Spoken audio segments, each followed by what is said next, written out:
వెంటనే భీముడి దగ్గరికి వెళ్తుంది. ద్రౌపదికి తెలుసు భీముడికి ఆక్రోశం ఎంత ఉంటుంది అని. భీముడి దగ్గరికి వెళ్ళి, భీమా, అప్పుడు లక్క ఇంటిలో మనల్ని పెట్టినప్పుడు నువ్వు ఎంతటి సాహసం చేసి మమ్మల్ని అందరినీ కాపాడావు.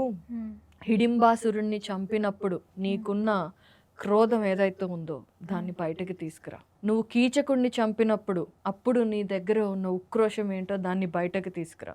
వాళ్ళందరినీ నువ్వు ఎలా అయితే చంపావో అలా ఈరోజు అశ్వత్థామని నువ్వు చంపావు అని ప్రపంచమంతా తెలియాలి.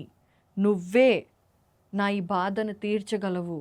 పో, వెళ్ళి నువ్వు ముందు అశ్వత్థామని చంపు అని అంటుంది. వెంటనే ఇక భీముడికి కూడా ఇది వచ్చేస్తుంది అనమాట. ఎస్, అశ్వత్థామని చంపాలి అని. నకులుడు రథసారథిగా ఉంటాడు.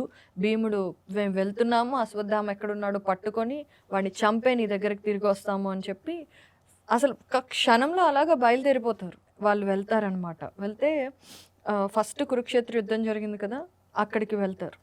అక్కడికి వెళ్తే అక్కడ ఏం తెలుస్తుందంటే కృతవర్మ, కృపాచార్యుడు, అశ్వత్థామ హస్తినాపురానికి వెళ్ళి ధృతరాష్ట్రుడికి, గాంధారికి విషయం చెప్పి ఆ తర్వాత గంగా నది ఒడ్డు దగ్గరికి వెళ్ళారు. అక్కడ కృతవర్మ, కృపాచార్య అశ్వత్థామను వదిలేసి వాళ్ళు ఎటో వెళ్ళిపోయారు. అశ్వత్థామ మాత్రం వ్యాస ఆశ్రమానికి వెళ్ళాడు అనే విషయం తెలుస్తుంది. సో భీముడు, నకులుడు వ్యాసాశ్రమానికి బయలుదేరుతారు.